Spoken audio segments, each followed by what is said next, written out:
For over 20 years, Officer Brian Harkin's gut instinct was his most trusted partner on the force. So when it told him the lone black man reading in the park was suspicious, he didn't hesitate. Marcus Davis was just trying to enjoy a moment of peace, but he knew the look in the approaching officer's eyes all too well, prejudice masquerading as vigilance. What followed was a humiliating spectacle: public demands, handcuffs, and a ride to the precinct based on nothing but a vague description and the color of his skin. Marcus remained calm, not out of fear, but because he knew a truth that would shatter Officer Harkin's world. This wasn't just a wrongful arrest, it was a collision of two men whose paths were about to redefine justice, accountability, and the heavy price of a badge blinded by bias. The real interrogation was about to begin, and the officer was the one on the wrong side of the table.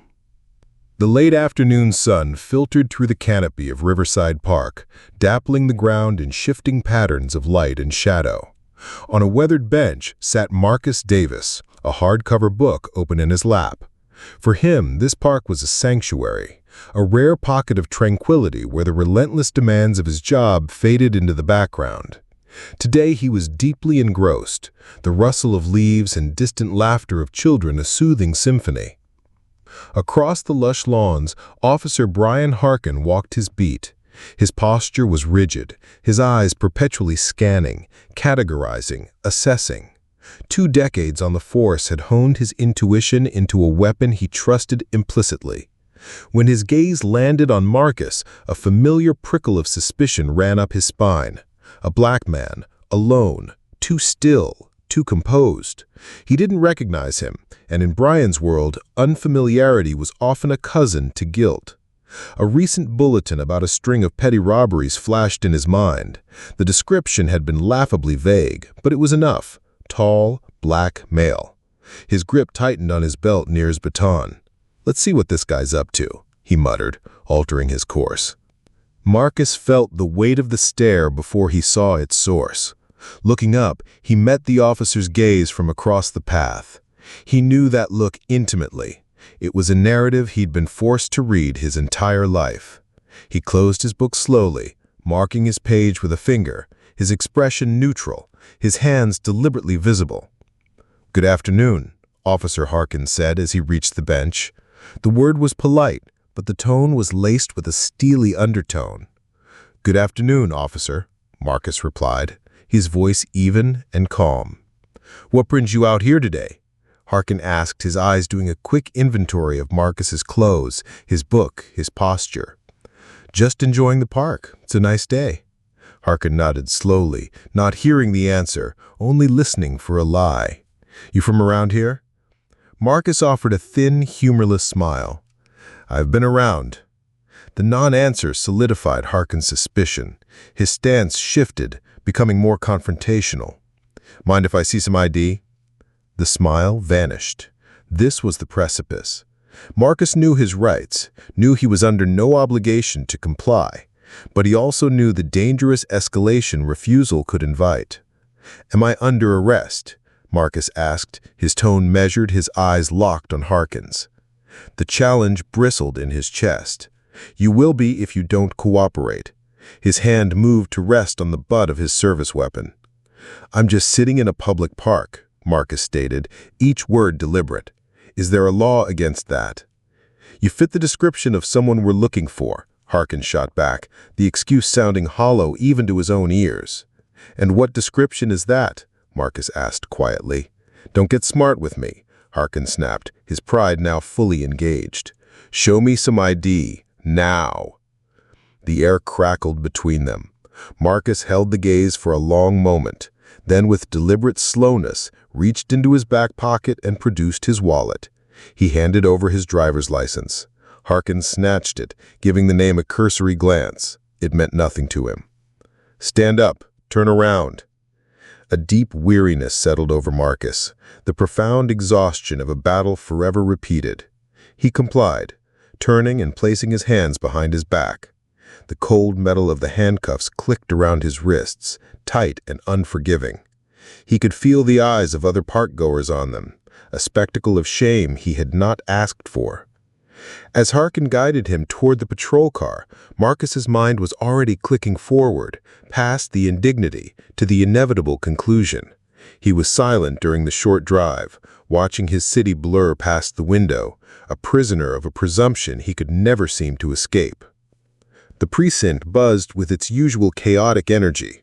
Harkin led his handcuffed suspect through the bullpen, ignoring the curious glances, his jaw set. At the booking desk, a young officer named Jenkins took the ID. Jenkins' eyes flickered with a hint of recognition as he read Marcus Davis, but he masked it quickly. "Captain Bennett's in her office," Jenkins said, handing the license back. "You'll need to take him to her." A knot of unease tightened in Harkin's stomach. Captain Laura Bennett was a stickler for procedure.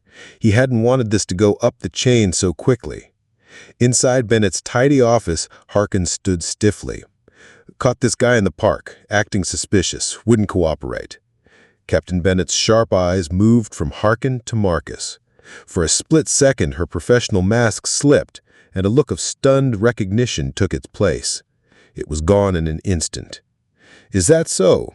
she said, her voice dangerously level. "Officer Harkin, step outside. I'd like to speak with Mr. Davis alone." Confused and irritated, Harkin complied, closing the door behind him. The moment the latch clicked, Bennett's demeanor changed. "Mr. Davis, I apologize for this profound misunderstanding." "No need to apologize, Captain," Marcus said, his voice calm though his wrists were still bound.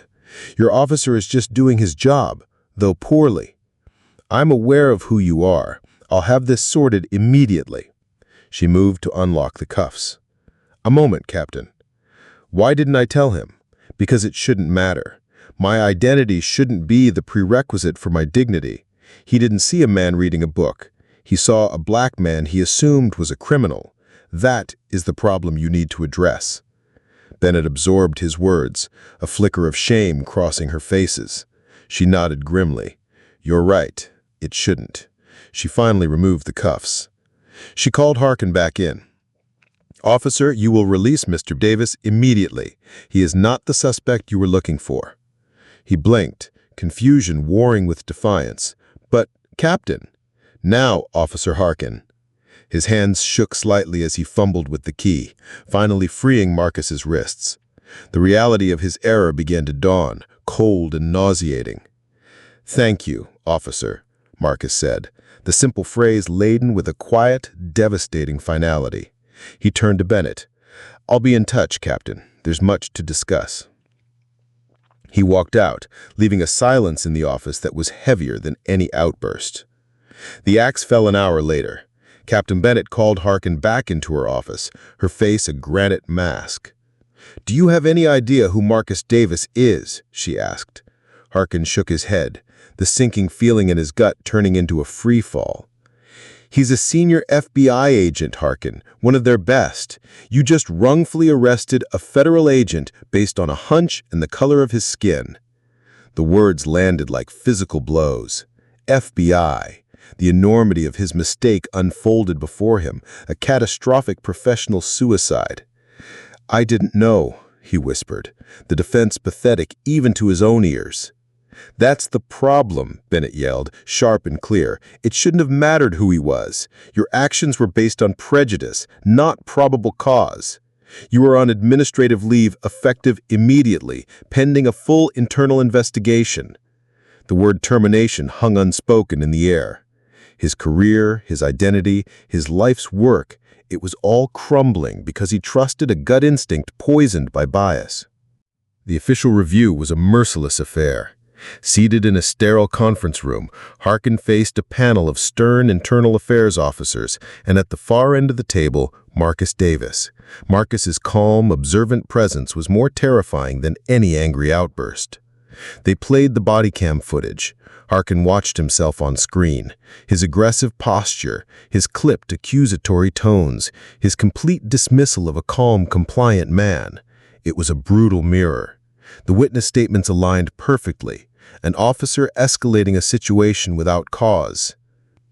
"Did it occur to you," an IA officer asked, "that your assumptions were influenced by factors other than protocol?" Harkin's throat was sandpaper. "I didn't mean to profile him. I was just doing my job." Marcus leaned forward. "Your job is to protect and serve, Officer Harkin, not to judge people based on their appearance." There was no malice in his voice, only a devastating factual clarity. In that moment, every justification Harkin had clung to evaporated. He had no defense. He was guilty. The decision was swift. Termination. The word was final. On his last day, clearing his desk into a cardboard box, he had to pass Captain Bennett's office one final time. The door was ajar. He saw Marcus inside, speaking with her. He hesitated, then knocked softly. Both looked up. "Captain," he said stiffly, then forcing himself to meet Marcus's eyes. "Mr. Davis, I just wanted to say I didn't mean for things to turn out this way." Marcus regarded him, not with triumph, but